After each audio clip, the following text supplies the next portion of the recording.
পাহাৰ ভৈয়ামৰ সম্প্ৰীতি ভূপেন্দাৰ গীতৰ অনবদ্য উপাদান। অসমৰ জাতি জনগোষ্ঠীৰ নানা বৰণীয়া কৃষ্টিৰ জীৱন চেতনাই ভূপেন্দাক উজ্জীৱিত কৰে।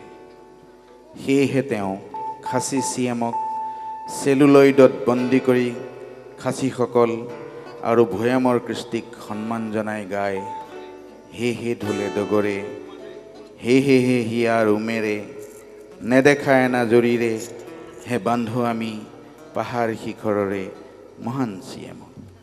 হে হে হে চেৰাপুঞ্জীৰে, হে হে হে ভিজা আকাশৰে, উদাৰ মেঘে যেনেদৰে সাবটি ধৰে বাৰিষা ৰূপেৰে আমাৰ লুইতক।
हे हे हे চেৰাপুঞ্জীৰে, হে হে হে ভিজা আকাশৰে, উদাৰ মেঘে যেনেদৰে সাবটি ধৰে বাৰিষা ৰূপেৰে আমাৰ লুইতক, হে হে হে ঢোলে